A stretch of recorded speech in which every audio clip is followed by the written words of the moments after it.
பூச்சி எல்லா பூச்சியும் நம்ம விரோதி இல்ல. தேனி நமக்கு தேன் கொடுக்குது, ஒரு பூச்சி நமக்கு பட்டு கொடுக்குது, ஒரு பூச்சி அரக்கு கொடுக்குது. இந்த சிலந்தி இருக்குது பாருங்க, அது வலை கட்டி வச்சிருந்தா அதுல சிக்கிற பூச்சிகளை அது புடிச்சு சாப்பிட்டுக்கிட்டு இருக்க.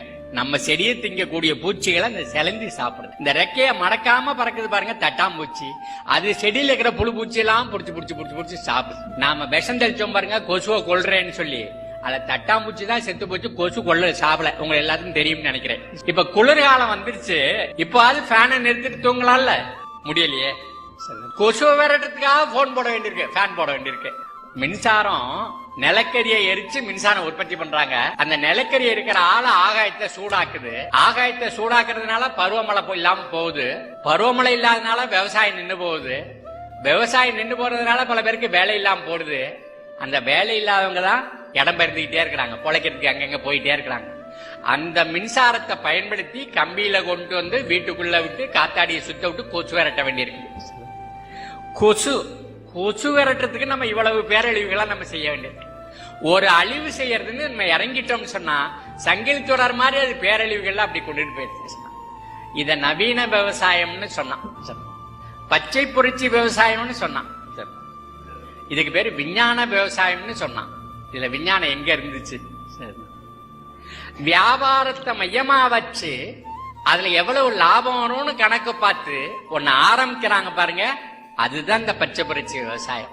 நமக்கு எல்லாருக்கும் தெரியும், இந்த விவசாயிகளுக்கு யாரு டிராக்டரை வித்தாரோ அவரெல்லாம் கோடீஸ்வரரா இருக்கார்.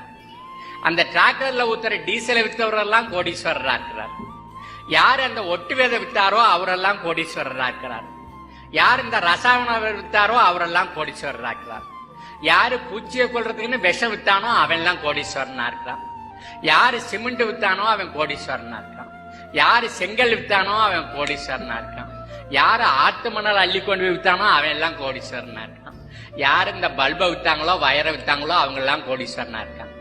அந்த விவசாயி மட்டும் அந்த தவணை பாக்கியில இருந்துகிட்டே இருக்காரு, கடன் கட்ட முடியாத தவணை பாக்கியில இருந்துகிட்டே இருக்காரு. அவர் என்ன நினைக்கிறாரு, நாம இது மாதிரி கஷ்டப்பட்டது போதும், நம்ம புள்ள படிச்ச எழுத படிக்க கத்துக்கிட்டு எங்கேயாவது போய் எப்படியாவது பழக்கட்டும்னு நினைக்கிறாரு. இப்படித்தான் வாழ வேண்டும் என்று சொல்லுவதற்காகத்தான் ஞானிகள் அப்போது தோன்றுகிறார்கள். இப்போ மனிதன் 6 அறிவு படைத்தவன், மற்ற உயிர்களுக்கெல்லாம் 5 அறிவு தான் உண்டு. இந்த 5 அறிவுக்கும் 6 அறிவுக்கும் எந்த இடத்துல வித்தியாசம் இருக்கு? இத பாக்குறதுக்காக ஒரு ரஷ்ய விஞ்ஞானி என்ன செஞ்சான், அறிவாளிகிட்ட போய் நான் சொன்னேன்னா அவர் என்ன கேட்கிறாருன்னா, ரசாயனத்துல விளைஞ்சதாலும் இதுல விளையுமான்னு கேட்கிறாரு. ரசாயனங்கிறது என்ன செய்கிறது? இந்த பூமியை நம்ம தாயா நினைக்கிறோம். எப்ப இதுல யூரியாவை போட்டீங்களோ, எப்ப டிஏபி போட்டீங்களோ, எப்ப பொட்டாச போட்டீங்களோ, இந்த பூமியில இருக்கிற எல்லா உயிரும் செத்து போச்சு. அங்க கொலை தான் நடக்குது. அணுகுண்டு போடுறதுக்கும் பூமியில ரசாயன உரம் போடுறதுக்கும் ஒன்னும் வித்தியாசம் எல்லாம் கிடையாது. அணுகுண்டு போட்ட இடத்த எப்படி புல்லு பூண்டு முளைக்காதோ அது மாதிரி இந்த ரசாயன உரம் போட்ட பூமியில புல்லும் முளைக்காது, பூண்டும் முளைக்காது. அப்படி ஏன்னா நமக்கும் உணவு இல்லை, இந்த ஆடு மாடுக்கும் உணவு இல்லை, கோழிக்கும் உணவு இல்லை, குருவிக்கும் உணவு இல்லை.